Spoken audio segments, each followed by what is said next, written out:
Bienvenidos a La Otra Aventura, un espacio dedicado al mundo de los libros.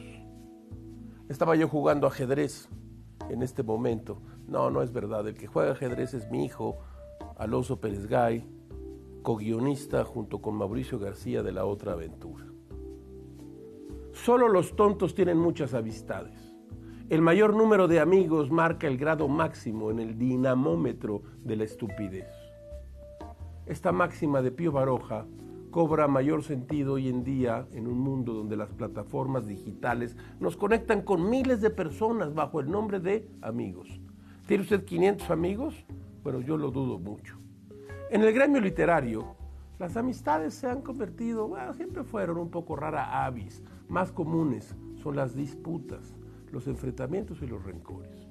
Paradójicamente, las relaciones más entrañables de la historia de la literatura se construyeron en torno a la amistad. Mire usted, Don Quijote y Sancho, Athos, Porthos, Aramis y D'Artagnan, Sherlock Holmes y su querido Watson, Tom Sawyer y Huckleberry Finn, por mencionar solamente algunos de los más conocidos. Es por eso que las amistades literarias se han convertido en una especie de leyenda en mitad de un ambiente muchas veces hostil, marcado por la lucha de egos y los triunfos o la búsqueda del triunfo. Alfonsín Stormi y Horacio Quiroga fueron grandes amigos antes de cumplir el mismo destino oscuro. Ernest Hemingway enseñó a boxear a Ezra Pound durante su estadía en París. Tolkien y C.S. Lewis tramaron juntos sus mundos fantásticos y sortearon los recuerdos traumáticos de la Primera Guerra Mundial. Anne Sexton y Sylvia Plath charlaban sobre sus letras, compartían pasiones y repudiaban juntas el lugar que se les asignaba o que le asignaba la sociedad a la mujer. Harper Lee y Truman Capote se conocieron a los 5 años y su amistad fue larga. Lord Byron y Mary Shelley compartieron sus mundos de pesadilla en torno a una amistad lóbrega. Hoy vamos a hablar aquí de amistades. Mire usted, hay instrumentos de la amistad. De amigos de tinta y de amigos de carne y hueso. Un proverbio anónimo dice que los amigos son como los taxis. Cuando hay mal tiempo, escasean. Les recuerdo, como todas las semanas, que fue Adolfo Bioy Casares quien escribió que leer era la otra aventura y que la primera era probablemente la vida misma. Estamos pues aquí en la otra aventura.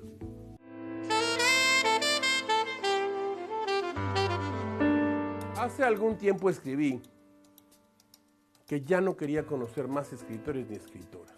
Ya conocí suficientes y tengo entre ellos y ellas grandes amistades. Desde luego, no me arrepiento de haber conocido a Rubén Fonseca, gran escritor que dominaba las letras y el portuñol. Su simpatía arrasaba y aunque era celoso de su vida privada como pocos, nunca negó una palabra amable a sus admiradores. De Cortázar ya he hablado aquí en este espacio muchas veces, la maestría de la sencillez y el talento desaforado de su literatura. Cristóbal Pera, director en aquel entonces de Random House, me invitó en alguna ocasión a presentar Las leyes de la frontera, de Javier Cercas. En la cena, Javier se entregó de inmediato a la charla inteligente y sin pausa. Sabía oír y preguntaba. Estoy convencido yo de que Soldado de Salamina y Anatomía de un Instante son 2 libros extraordinarios y su obra una de las más poderosas del español en nuestros días, así lo creo yo. Ángeles Mastretta ha escrito al menos un clásico joven de las letras mexicanas, Arráncame la vida, pero es dueña de un humor que te envuelve con suavidad. Su inteligencia es uno de los poderes de su generosidad. En cambio, lamento haber conocido a Juan José Millás. Pagado de sí mismo, Millás mira un horizonte sin fin, nadie existe a su alrededor, atraviesa con la mirada. Es un neurótico formidable. Por cierto, su libro La vida a ratos a mí me encantó. Susan Sontag fue en mi juventud la gran representante de la crítica. Sus libros Contra la interpretación, Estilos radicales o Bajo el signo de Saturno no los abandonaba yo por nada del mundo en aquel entonces. Tuve la desgracia de conocerla y verla gritar como una loca en el elevador de un hotel porque el encargado de guiarla a la conferencia tardó 10 minutos, más de lo pactado, en llegar a su habitación. José Saramago era y se comportaba como un comisario comunista. Sus libros no me gustan y era en público un dolor en sálvase a la parte. Nunca entendí que le dieran el Nobel a él y no a Lobo Antunes. Pero ese es otro cuento. Estos son mis mejores 4 y mis peores 3. ¿Hay alguna relación entre la obra y la vida de los escritores y las escritoras? Lo ignoro. Solo quería contarles de momento, para este programa de amistades literarias, que no quiero conocer más escritores. Mejor los leo, si me dan ganas.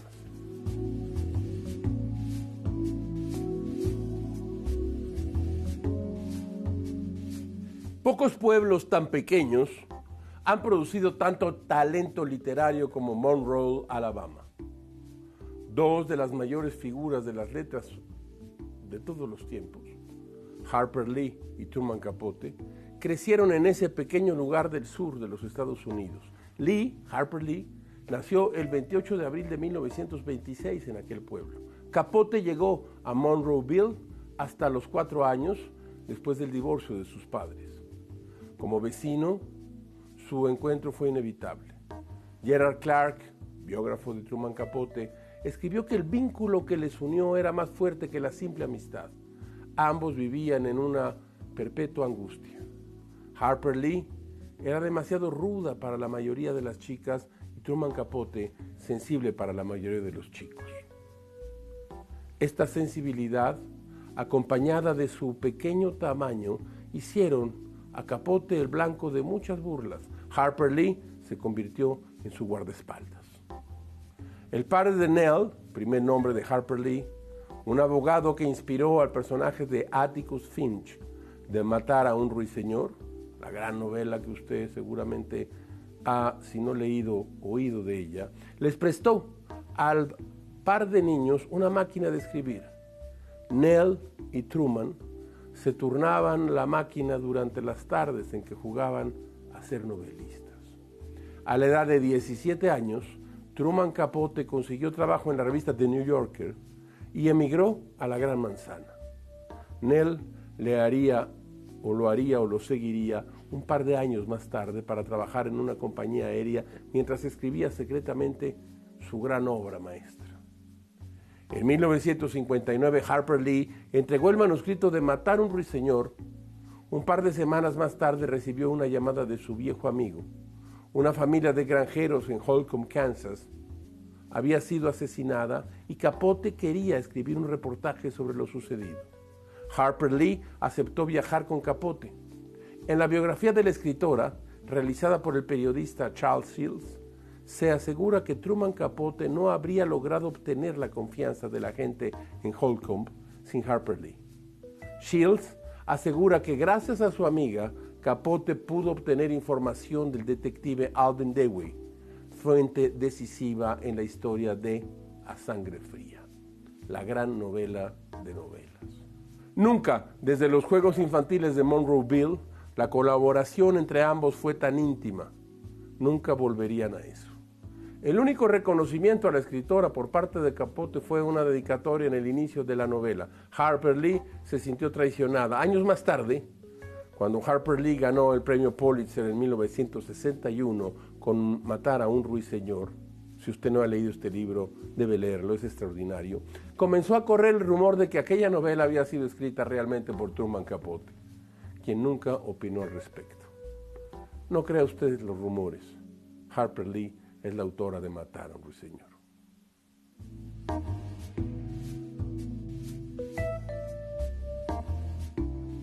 A través de Luis Hart conseguí por fin tu dirección, que resultaba inencontrable en México, sobre todo ahora que Carlos Fuentes anda perdido quién sabe en qué manglares de la selva europea. Con estas líneas comenzó la correspondencia entre Gabriel García Márquez y Mario Vargas Llosa el 11 de enero de 1966. 10 meses más tarde, ambos se encontraron por primera ocasión en el aeropuerto de Caracas. Cuenta Vargas Llosa sobre aquel día. Yo venía de Londres y él de México. Nuestros aviones aterrizaron casi al mismo tiempo. Antes habíamos cambiado algunas cartas y hasta habíamos planeado escribir una novela a 4 manos sobre la guerra tragicómica entre Colombia y Perú que ocurrió en el año de 1931. Aquella fue la primera ocasión en que nos vimos las caras. Recuerdo la suya muy bien, esa noche desencajada por el espanto reciente del avión al que le tiene un miedo cerval. Un año después de su primer encuentro, Vargas Llosa y García Márquez compartieron mesa durante una conferencia en la Universidad Nacional de Ingeniería de Lima. 100 años de soledad acababa de ser publicada en Buenos Aires por la editorial sudamericana y Vargas Llosa volvía a Lima después de haber ganado el premio de novela Rómulo Gallegos por la Casa Verde. En su primera intervención en aquel diálogo, Vargas Llosa comentó: muchas veces la gente se pregunta ¿para qué sirven los escritores? Todos saben para qué sirve un arquitecto o un médico, pero cuando se trata de un escritor la gente tiene dudas. Incluso la gente que piensa que un escritor sirva para algo no sabe exactamente para qué. ¿Para qué crees tú que sirve un escritor?, le preguntó Vargas Llosa a García Márquez ese día. Quizá como respuesta a aquella pregunta que inauguró su diálogo público, Vargas Llosa escribió en el ensayo que presentó para obtener su tesis doctoral en el año de 1971, que el oficio de escribir novelas es un acto de rebelión contra la realidad y contra Dios. Y mire, tengo aquí este libro publicado ahora por Alfaguara. Si lo encuentra usted, no se lo pierda. García Márquez, Historia de un deicidio. Los novelistas, dice Vargas Llosa, son disidentes porque crean una vida ilusoria y otros mundos verbales, porque no aceptan la vida y el mundo tal como se les presentan. Es por ello que, según el pensamiento del autor peruano, cada novela es un deicidio secreto, un asesinato simbólico de la realidad. El ensayo de Vargas Llosa, les digo a ustedes, fue publicado con el título de García Márquez, Historia de un deicidio. En aquel tiempo, la amistad y la admiración mutua parecían eternas. A veces así parecen las amistades. En el libro Aquellos años del boom, el periodista Javier Allén menciona que entre Vargas Llosa y García Márquez había muchas coincidencias. Ambos nacieron entre mujeres y fueron criados por sus abuelos. Ambos conocieron a sus padres tarde y mantuvieron con ellos relaciones conflictivas. Ambos pasaron por escuelas religiosas, fueron internos, periodistas, guionistas de cine. Ambos vivieron en París, donde fueron alojados por la misma casera. Durante sus años en Barcelona, vivieron pared con pared. Sus amigos en común comían en la casa de uno y tomaban el café en la del otro. El vínculo entre ambos escritores se rompió el 12 de febrero de 1976 durante el preestreno de la película La Odisea de los Andes en la Sala Canacine en la Ciudad de México. Tras la proyección, García Márquez se encontraba tomando vino y unos bocadillos cuando alcanzó a ver a Vargas Llosa del otro lado de la sala. El colombiano se dirigió al peruano con los brazos abiertos y sorpresivamente recibió un duro puñetazo en la cara. Esto es por lo que le hiciste a Patricia en Barcelona, dijo el agresor. De acuerdo con lo escrito por Allén en el libro Aquellos años del boom, García Márquez estuvo convencido hasta su muerte de que le pegaron por una falsa razón. Lo cierto es que el vínculo nunca pudo repararse y durante años hubo distintas muestras de hostilidad entre ambos escritores.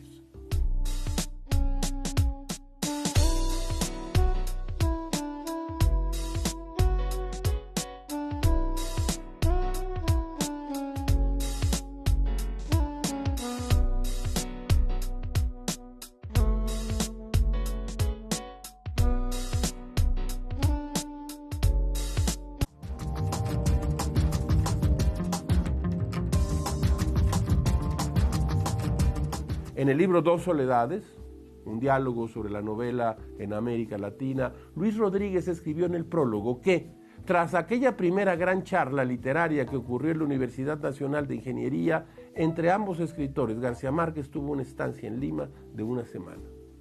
De aquella visita quedaron un puñado de artículos de prensa, fotografías y libros firmados. La partida quedó inmortalizada en una fotografía en el aeropuerto. En la postal, García Márquez toca el hombro de Vargas Llosa y este observa risueño al primero. Junto a ellos están Marta Libelli, Mercedes Barcha y José Miguel Oviedo. Días antes había nacido en la clínica de la calle Gervasio Santillana Gonzalo Gabriel, hijo de Vargas Llosa y a la postre, ahijado de García Márquez. Una larga amistad literaria.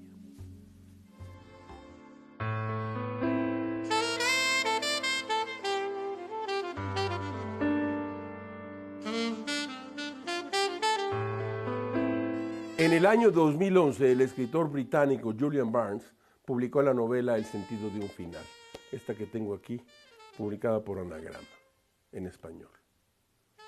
En este libro, Barnes realizó una exploración sobre la amistad, las memorias compartidas, el paso del tiempo y la muerte.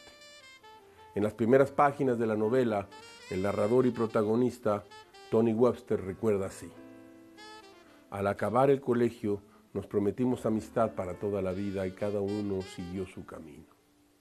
No sorprendió a nadie que Adrian obtuviera una beca para Cambridge. Yo estudié historia en Bristol, Colin fue a Sussex y Alex empezó a trabajar en el negocio de su padre. Nos carteábamos como hacía la gente, incluso los jóvenes, en aquella época.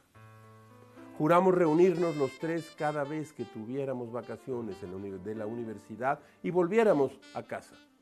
Pero no siempre era posible y el correo parecía haber replanteado la dinámica de nuestra relación. El sentido de un final fue la 9ª ganadora del premio Man Booker en el año 2011. Este relato se encuentra publicado en español aquí, como les acabo de decir, en la editorial Anagrama, y hemos traído aquí el gran inicio de esta novela sobre la amistad y el paso del tiempo. Escuche usted. Recuerdo sin un orden concreto la reluciente cara interior de una muñeca, el vapor que sube de un fregadero mojado cuando jocosamente se introduce en él una sartén caliente, gotas de esperma alrededor de un desagüe antes de que las engullan las largas tuberías de la casa. Un río que fluye absurdamente cauce arriba y los rayos de media docena de linternas que lo persiguen e iluminan su chapoteo y ondas. Otro río, ancho y gris, y el viento recio que agita su superficie y encubre la dirección de su flujo. Agua de bañera que se ha enfriado hace mucho detrás de una puerta cerrada con llave. Esto último no lo vi realmente. Pero lo que acabas recordando no es siempre lo mismo que lo que has presenciado. Vivimos en el tiempo, nos contiene y nos moldea, pero nunca he creído entenderlo muy bien. Y no me refiero a las teorías de cómo se dobla y se desdobla o a que puede existir en otro lugar en versiones paralelas. No, me refiero al tiempo ordinario, cotidiano, que los relojes de pared y de pulsera nos aseguran que transcurre regularmente. Tic-tac, clic-cloc. ¿Hay algo más verosímil que una segunda aguja? Y sin embargo, el placer o el dolor más nimio basta para enseñarnos la maleabilidad del tiempo. Algunas ocasiones lo aceleran, otras lo enaltecen. De vez en cuando parece que no fluye hasta el punto final en que desaparece de verdad y nunca vuelve. No me interesa mucho mi época escolar y no la añoro, pero el colegio es donde comenzó todo y tengo que remontarme brevemente hasta unos incidentes que se han convertido en anécdotas, hasta unos recuerdos aproximativos que el tiempo ha deformado y transformado con certeza. Aunque ya no tengo la seguridad de que algunos sucesos fueran reales, al menos recuerdo con claridad las impresiones que dejaron. Es lo más lejos que llego. Use usted cubrebocas. Insisto, es el instrumento más efectivo para evitar el contagio, además de la sana distancia y la responsabilidad social. Mire usted, en lugar de la mesa de novedades, por esta ocasión, me voy a permitir traer y ponerle a la mesa algunos libros de amistades literarias. ¿Sabe usted? Yo fumé durante mucho tiempo. El humo era un sinónimo de amistad. Hoy ya no fumo. Mire, Correspondencia 1930-1940, Eterna Cadencia, muy buena editorial, de Gretel Adorno y Walter Benjamin. Una amistad. Otra amistad, Correspondencia, Alfonso Reyes y Octavio Paz, 3959, 1939-1959, edición de Anthony Stanton, en el Fondo de Cultura Económica. Este es un muy buen libro. Mire usted, Joseph Roth y Stefan Zweig, Ser, amigo mío, es funesto. Correspondencia 1927-1938, edición de Madeleine Rietra y Reine Joachim Siegel, epílogo de Heinz Lunzer y traducción y foto de la cubierta de Eduardo Gil Vera. Este es un librazo. Yasunari Kawabata y Yukio Mishima, correspondencia 1945-1970.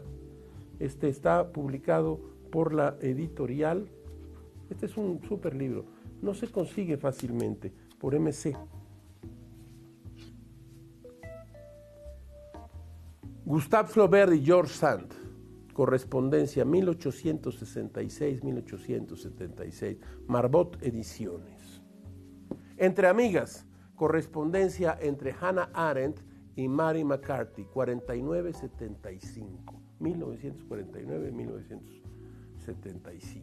Jorge Luis Borges y Adolfo Bioy Casares. Pero debo poner aquí el libro de libros sobre la amistad. Bioy Casares y Jorge Luis Borges. Este grueso libro del que hemos hablado en La Otra Aventura varias veces es probablemente el mayor homenaje a la amistad entre dos escritores. Está publicado por Destino y si usted lo encuentra, lléveselo. Lo ve usted muy voluminoso, pero se le va a ir como agua entre las manos. Correspondencias, amistades entre escritores y escritoras. No deja de ser asombroso que una adolescente de 16 años comenzara a escribir en 1816 la novela más trascendente de su época y creara en uno de sus personajes a uno de los arquetipos literarios más duraderos de la historia.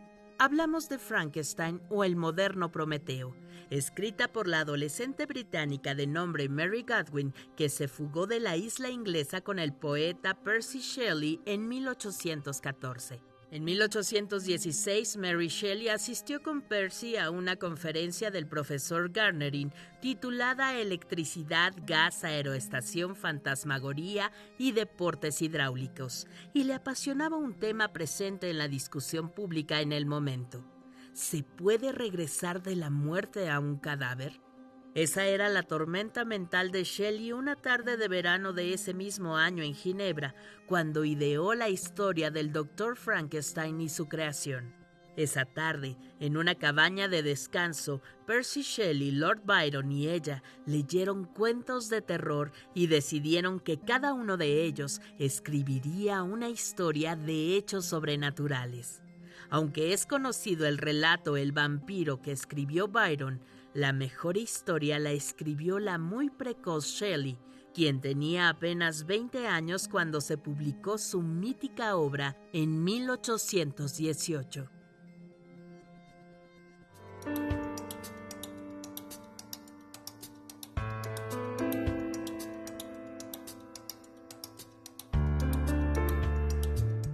En ocasiones, los grupos de amigos se comportan como una sola cosa. Y cuando el grupo se dispersa, cuesta trabajo entender por qué la amistad terminó para siempre. En la magna obra de Víctor Hugo que lleva por título Los Miserables, mire usted, aquí tengo una de las ediciones, la de bolsillo. Es buena edición. El autor, es decir, Víctor Hugo, depositó los avatares de su transformación política en el joven Marius, el hijo de un general bonapartista muerto en Waterloo, que vive en la casa de su abuelo, el señor Gilles Normand, un realista furibundo enemigo a muerte de la revolución. La vida de Marius da un giro en la trama cuando conoce en una taberna a un grupo de jóvenes revolucionarios que se hacen llamar los amigos de ABC. En La tentación de lo imposible, aquí traigo este libro de Mario Vargas Llosa, publicado por Alfaguara. En La tentación de lo imposible, decía yo, Vargas Llosa disecciona con finísimo bisturí la larga novela de Hugo. Se considera a los amigos del ABC como uno más de los personajes colectivos, dice Vargas Llosa, seres que funcionan como partes inseparables de un ser plural. ¿Quién no ha tenido un grupo por el estilo?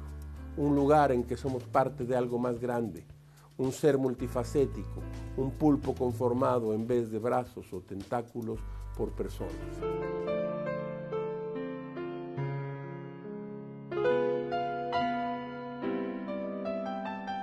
Como todas las semanas, usted encontrará aquí un espacio ¿para qué? Para la felicidad de las frases célebres. Siempre son agradables, siempre son notables. Escuche usted esta. No hay amigos, solo hay momentos de amistad. Jules Renard. Hemos llegado al final de esta emisión y esta aventura. Soy Rafael Pérez Gay y los espero aquí la próxima semana. Abres una puerta y aparece un mundo. Eso es un libro.